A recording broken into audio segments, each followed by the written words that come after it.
Hi, and thanks for hitting the snooze button. I'm Neil Headley. We're trying to help people fix their sleep by figuring out why mine is so horribly broken, and maybe we can stumble upon some answers together. And in that spirit of togetherness, let's put a bow on the question that came up last week about setting up a forum or a chat room or something like that for bedheads to get together and talk each other through all things COVID-19 and coronavirus. The short answer is that yes, we're working on something. We're very much in a research phase of trying to come up with something that's both useful and secure. And the best way to stay updated on our progress is to follow us on the socials. Our handle everywhere, be it Twitter, Instagram, or Facebook, is Get Your Snooze On. But right now, let's get you to this week's guest. Dr. Céline Bastien is the president of the Canadian Sleep Society. She's an ambassador for their Sleep On It campaign, a full professor at the School of Psychology at Laval University in Quebec City, and a researcher at the CERVO Brain Research Center. There's a lot to unpack here about sleep and the immune system as it relates to coronavirus and COVID-19, and why the sleep world is having such a tough time getting the message through. Here is Dr. Céline Bastien. I'm so excited that you had room for this today in your schedule. I know that times are a little crazy right now, but crazy though they may be, I need to ask you the same first question that every guest on the show gets, whether they are a world-class neuroscientist, a rock star, or the president of the Canadian Sleep Society. How did you sleep last night? My sleep was very good last night. I usually sleep very well. So for you, what does very good or I sleep very well, what does that look like? Are you getting the 7 to 9 or how does that work for you? Yes, I do get my 7 to 9 hours. Last night, in fact, I had 8 hours, so that's pretty good. And it's even the alarm clock that woke me up this morning. So yeah, that was pretty good. It does happen at times that I do have bad nights, like I think everybody else. And it depends mostly if I had something sweet in the evening because I have a sweet tooth. So that will jeopardize with my sleep, as well as sometimes alcohol, things like that. So yeah, that might, let's say, be more awkward for my sleep. But besides that, I usually sleep pretty well. So on a night where sleep just isn't showing up for you, do you have one specific go-to thing that you do that if you're just having a rough night and it's not happening for you, you go, okay, well, I need to do this, and then I'll fall asleep? Because most of the time when I have a bad night is that I will wake up at around 4 o'clock or 5 o'clock in the morning and not able to go back to sleep. And I'm someone who goes to bed usually at around 1 o'clock. So, this is my regular schedule.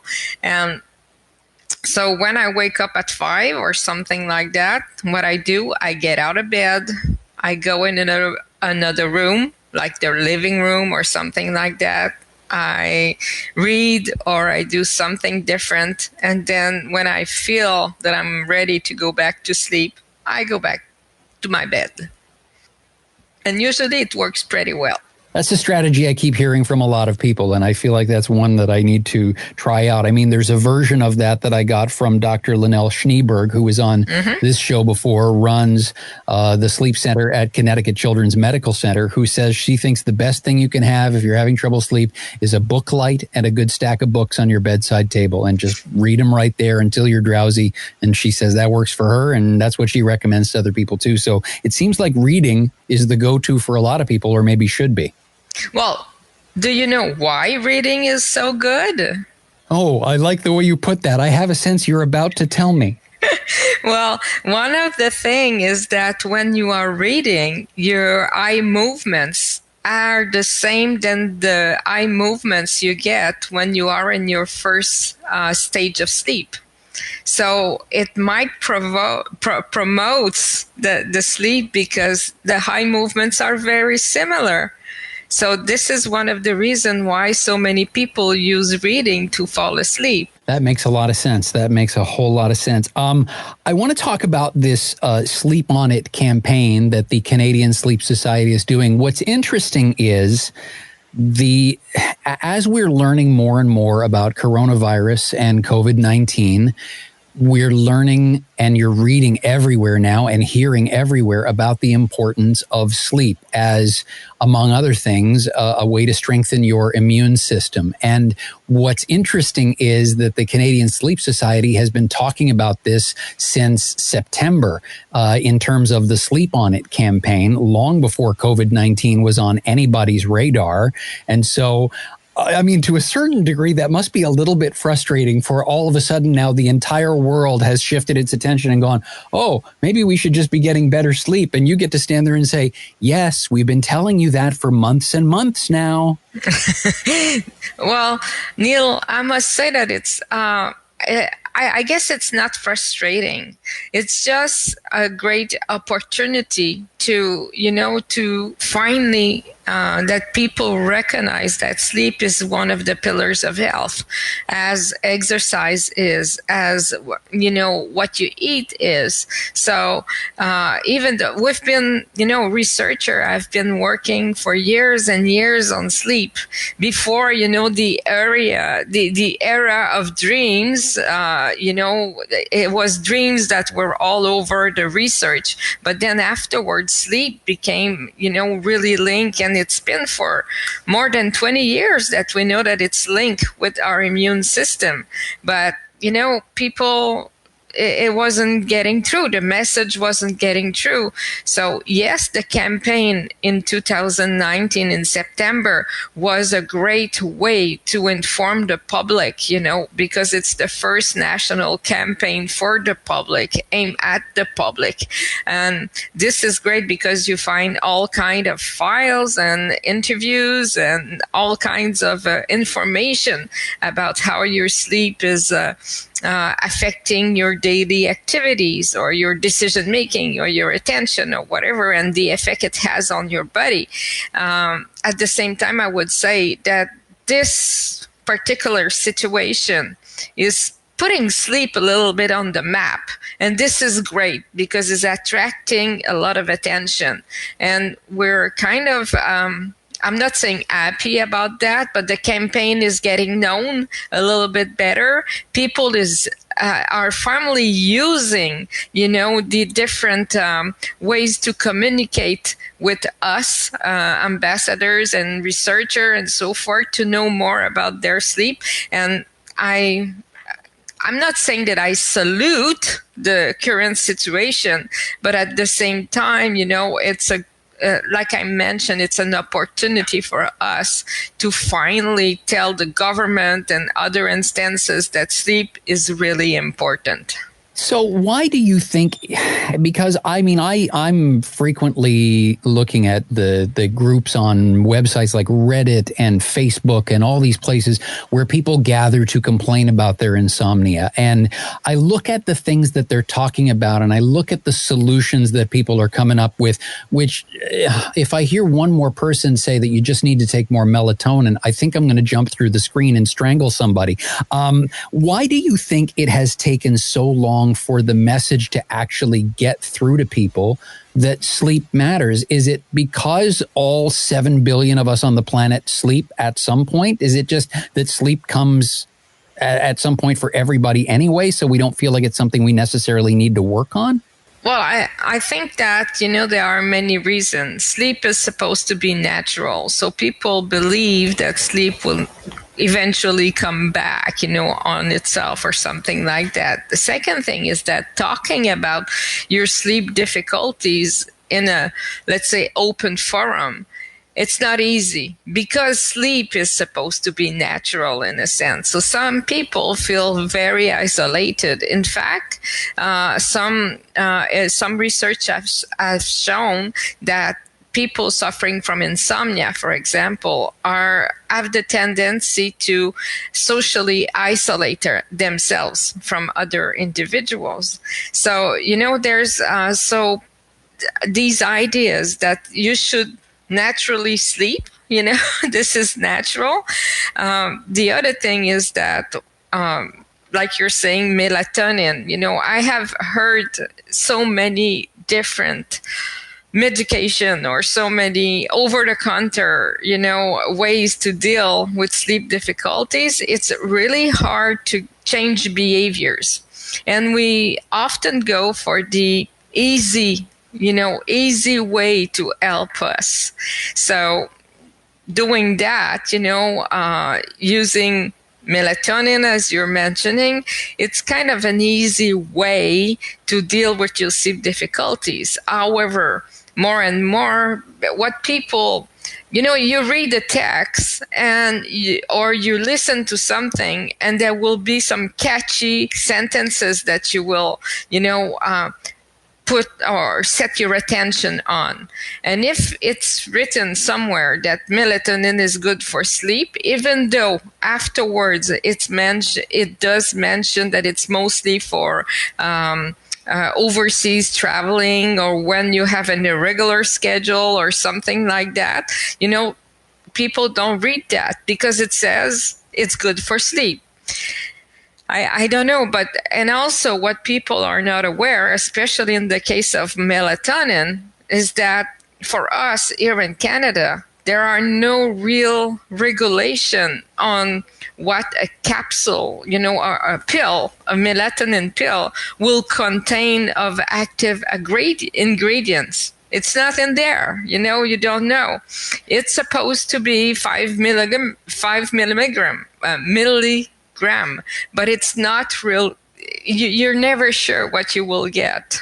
If you're taking melatonin at the wrong time, or and I hear that a little bit like you, they're giving melatonin to young kids. And I can't believe that, because at the same time, it can make you groggy the next day.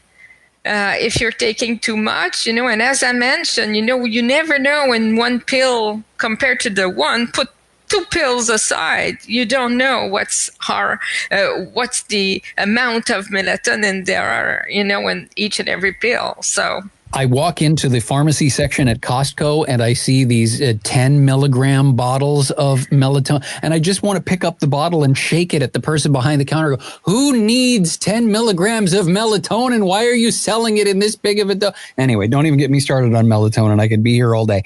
Especially that your body, is producing melatonin, in the right way. If you observe some nice behaviors, and if you have a regular schedule, your melatonin onset will happen at night. It's normal. It's a shame, that people resort to that. Anyhow, as it relates to sleep and our immune systems, I'm reminded of a conversation that I had on the second episode of this show with Dr. Adrian Owen, who is a name I'm sure you're familiar with. And Adrian was talking about the fact that he had this idea.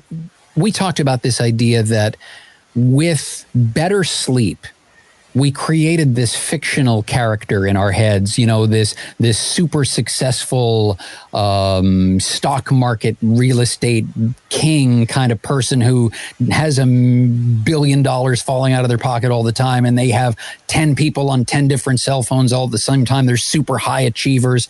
We came up with the idea that with better sleep, that person might have an entire other level of performance that's even higher that maybe they're not even aware of. And I wonder if the impact on our immune system could be the same, where a person who feels like they're healthy as a horse, with the whatever it is, 5 or 6 hours of sleep a night are getting, might have an even stronger immune system if they could just improve their sleep by a little bit. Am I barking up the wrong tree there, or am I onto something?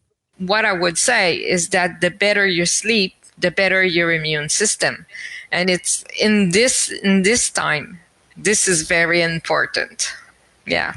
In this time of crisis. Yeah. And it's such an easy thing to do, isn't it? Because, all you have to do is create the situation for better sleep. I keep seeing people online who, judging by what time it is they're tweeting or whatever it is they happen to be doing on social media, I can tell that they're up until 10:30, 11:30 at night, and I know that they're getting up for work at 5 or 6 the next morning. And so I'm thinking to myself, you're already painting yourself into a corner right out of the gate, because you're not even giving yourself a chance of getting 7 hours of sleep, much less the 7 to 9 that we're supposed to be getting.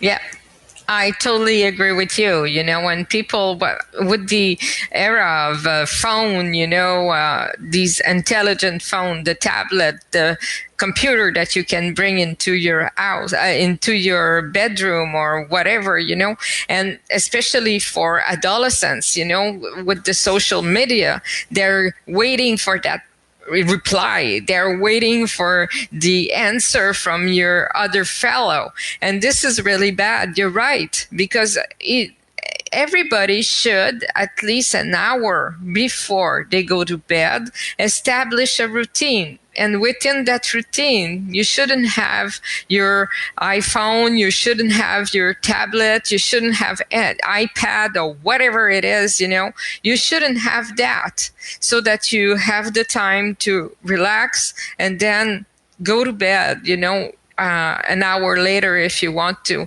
Do other activities that will relax you. This is exciting. And you're right, they're cutting on their sleep just to get that social interaction, or because they're looking at all these things, shopping at 1 o'clock in the morning and so forth. So it shouldn't be. No, it's right. And, kids, how kids are, what's the best thing for get a good night's sleep for kids? You need to unwind. And it's the same thing for adults. They need to unwind. They have that routine at night. And you give the bath, you read a story, you do this, you do this, you do this, and after time, when it's time to go to bed, they go to bed. As adults, we have forgotten about that.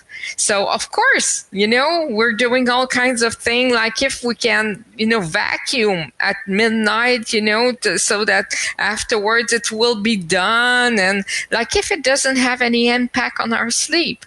But of course, we're cutting on our hours of beneficial sleep because we are doing other activities that are incompatible with sleep. So as a researcher, and of course, obviously, as the president of the Canadian Sleep Society, I'm sure there's not much that happens in the sleep research world that sneaks past you. So let me ask you this. Are there, because here's why I'm asking this question. I'm sure that there are people that, and I've run into these people online, who are of the mindset where they think, oh, sure, yeah, sleep is going to be good for my immune system. And if I want to be skinnier, I should eat less and exercise more and blah, blah, blah. Like they need to see the numbers. So are there numbers that tie sleep and the immune system together? Are there statistics? Are there data that combine those two things? Yeah, there are some research, that I've done, and especially there's a researcher, Irwin, has dedicated a lot of his work, on the immune system and sleep. I cannot, from the top of my head now, I cannot give you all the numbers, but I know that these studies are targeting especially, the immune system. And we also know, like people that are suffering from insomnia, we also have some data showing that your immune system is weaker when you suffer from insomnia compared to those individuals who are sleeping well. So these are, there are some data out there, that is showing that. So it's just there are so many people that are of this mind, like, and I'll bring this up again. The Adrian Owen, his sleep lab at Western, did this analysis where, they figured out that they were able to quantify the performance hit that you take from getting less than 6 hours of sleep a night. And when you say to people, yeah, you get less than 6 hours of sleep a night, and from a cognitive performance perspective, then you're performing at the same level as someone that's 9 years older than you are. Well, when you hit someone with that 9 years older, if you sleep less than 6 hours a night, then they go, oh, okay, there's math, there's numbers. Well, the math can't be wrong. I better pay attention to this. Where if we give them these ideas that are, it just works better and you'll feel it, I feel like, and it's frustrating for me being this guy in the media who's supposed to be able to boil science down into language that the average person behind the steering wheel understands. I feel like what more do we need to do to get this message over to you? But apparently data helps. So I always try to dig that up wherever I can. Yeah. And if you look at, there are many papers, that are talking about the either psycho-immune system, and everything, the psycho-neuro-immune system. And what I'm currently looking at is a paper, that has come out in January 2017 in neuropsychopharmacology. And they have, the title is Sleep Health, Reciprocal Regulation of Sleep and Innate Immunity. So, this is a big review of what has been done, but it's so clear that there is some association between sleep efficiency and, your immune system. I don't know why. It's always also a matter of how we can, like you were saying, get the message through. And most of the research articles are staying, in research article. So it's very hard to communicate to the regular public. They know about it, but, until they have the data, like you're saying, nothing, goes through. But it is, and you can have, the interleukin 6 and 8 are two of the, how would you say that? Two of the elements of our immune system that are really, really affected by the lack of sleep. So these are example, of what we should do.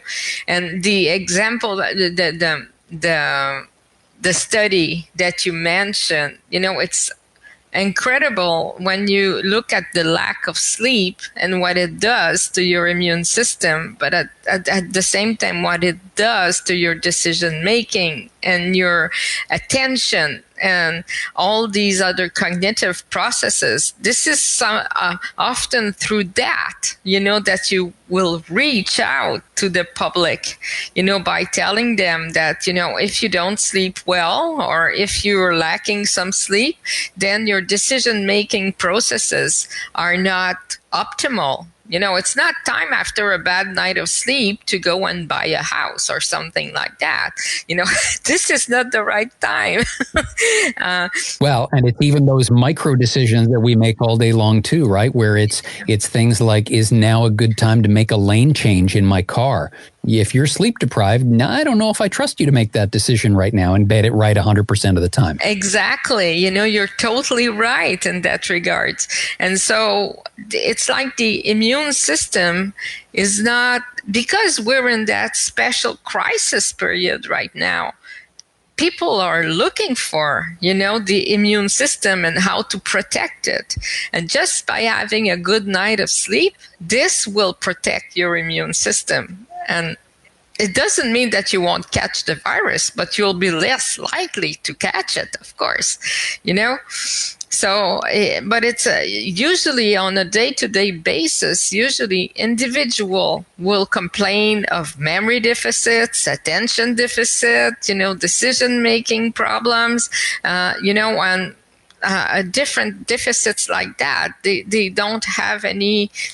They don't relate, how many times they catch a flu during the year or something like that because of their bad sleep or because they're lacking some sleep. So let me paint a picture for you of some of what the guests we've had on recently have talked about in terms of sleep and your immune system, and then maybe help me fill in some of the blanks here for people who might have missed those episodes or are stumbling upon this for the first time because, we are talking about COVID-19 and coronavirus. Among the things that are coming up that, because we've established, yes, There is bulletproof data out there that says sleep will boost your immune system. Okay, great. We've had guests that talk about the idea of exercise as an immune system booster as well. It also has the added benefit of helping your sleep, because if you're doing any kind of effective exercise, then the theory would be that maybe it'll tire you out a little bit, which will enhance the quality of your sleep. You mentioned as well earlier, the foods that you're eating can also have an impact on your sleep and your immune system and your overall health. So if we start doing a few of these things right, sleep, exercise, eating, and we get the immune system boost from that. Talk to me about what else we can do to help up our sleep game a little bit as we're trying to battle this virus. Okay. So besides the routine that we talked earlier, we need to keep a regular wake and sleep, a regular schedule. Right now we're at home. A lot of people are working from home, or they don't have any, they lost their job. So there are two things, that are interfering here. First, you're at home, working at home with kids running, behind you, in front of you, asking all the times, we need this and we need that. So you need to set time for yourself and try to isolate yourself in a room, that will be good for you and that will give you your one-on-one time. But you also have to keep a regular schedule. Besides the routine, the regular schedule, even if you're at home, you do like if you were going to work. So that means that you wake up at the same time in the morning and you go to bed at the same time in the morning. So this is pretty good. The other thing is that you have to get more sun exposure. Because we're mostly working from inside the house, or we're staying in this confinement time within the house, you need to get some sun exposure. So as much as possible, just go outside. It will reset or keep your circadian clocks, aligned. And we need that, because if there is a misalignment in our circadian clocks, then, all our schedule is mixed up.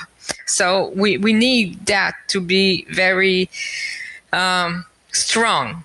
And this might be one of the reasons why it's good also for the immune system.